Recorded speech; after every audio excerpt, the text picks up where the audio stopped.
नगर पालिका निगम की विशेष सामान्य सभा में एक राष्ट्र एक चुनाव के समर्थन में प्रस्ताव पारित किया गया। महापौर अलका बागमार ने कहा कि इससे मतदाताओं में जागरूकता और उत्साह बढ़ेगा, मतदान प्रतिशत बढ़ेगा और लोकतंत्र सशक्त होगा। उन्होंने कहा कि यह प्रस्ताव प्रशासनिक और आर्थिक दक्षता, विकास कार्यों में निरंतरता, राजनीतिक स्थिरता और चुनाव खर्च में कटौती को बढ़ावा देगा। महापौर ने जम्मू कश्मीर के पहलगाम में शहीद हुए लोगों को श्रद्धांजलि अर्पित की और कहा कि देश की जनता अब जागरूक है और राष्ट्रहित को प्राथमिकता दे रही है। उन्होंने प्रधानमंत्री नरेंद्र मोदी के नेतृत्व समक्षता की प्रशंसा की है और कहा कि एक राष्ट्र एक चुनाव देश के लिए एक महत्वपूर्ण कदम है। इस प्रस्ताव में पारित होने से देश की चुनाव प्रणाली में भी सुधार होगा और लोकतंत्र में आमजन का विश्वास बना रहेगा। सामान्य सभा में एक विशेष बैठक में एक राष्ट्र एक चुनाव का सब्जेक्ट था, मात्र एक वही सब्जेक्ट था, है ना। तो ये जो सब्जेक्ट आया है बहुत अच्छा है विषय।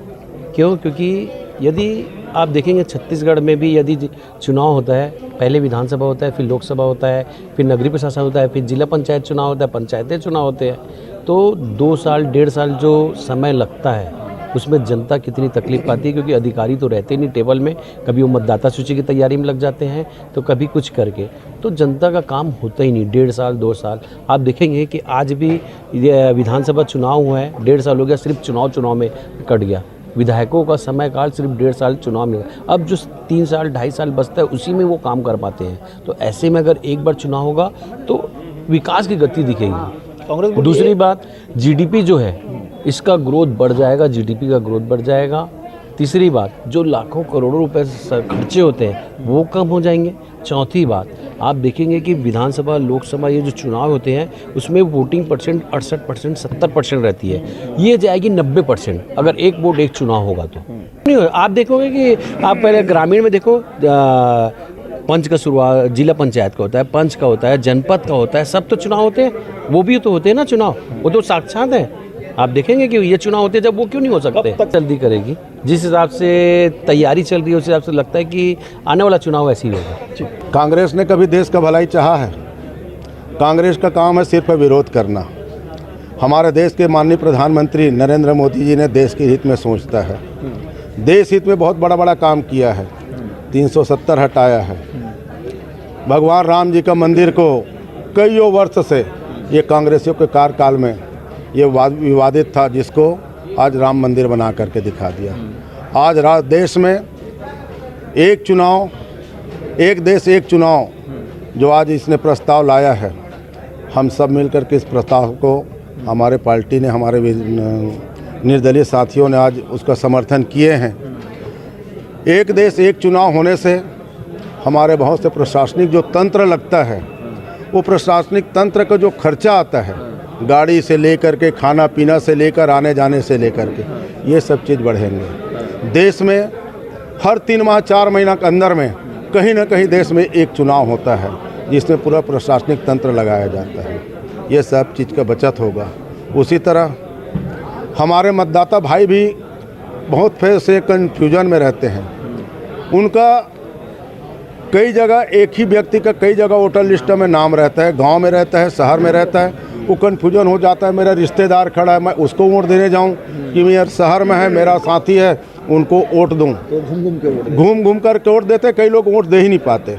और हमारे जागरूक नागरिक साथियों के द्वारा लगातार अभियान चलाया जाता है कि देश में चुनाव का प्रतिशत बढ़ाइए, चुनाव का प्रतिशत बढ़ाइए। और ये लगातार कहीं ना कहीं दूसरे जगह वोट, उसका वोटर लिस्ट में नाम होने के वाले वजह से हमारा मतदान का प्रतिशत बढ़ता नहीं है।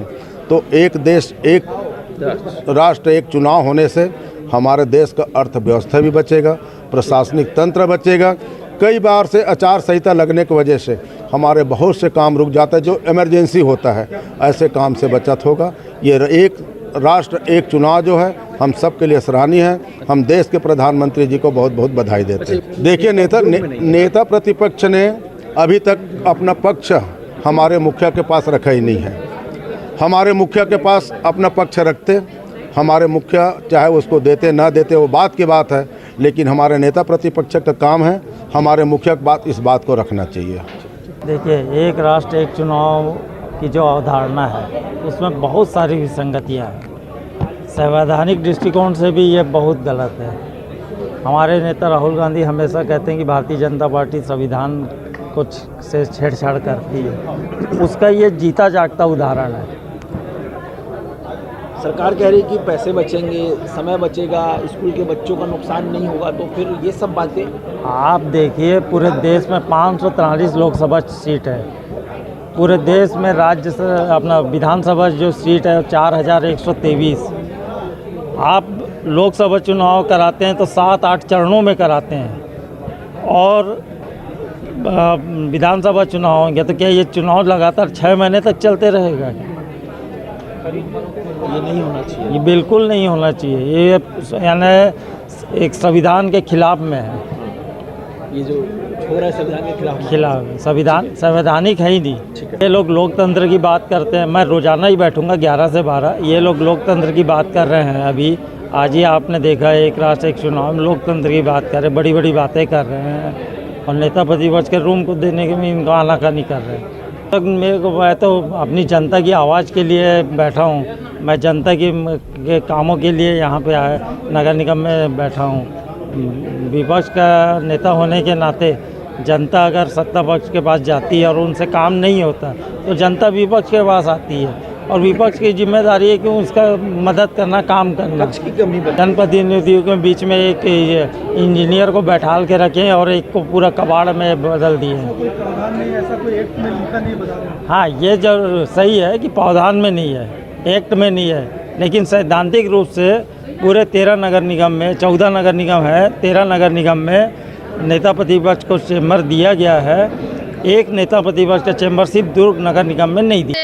पारित हुआ है एक राष्ट्र एक चुनाव, खुशी की बात है, पारित हो गया है।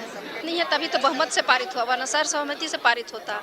देखिए इतना अच्छा ये विषय है, एक राष्ट्र एक चुनाव, सभी के हित की बात है, पर चूंकि सिर्फ वो विपक्ष के हैं इसीलिए वो सहमति नहीं दे रहे हैं। दिल से उनके वो भी सहमत हैं, पर क्या करें, विपक्ष के हैं।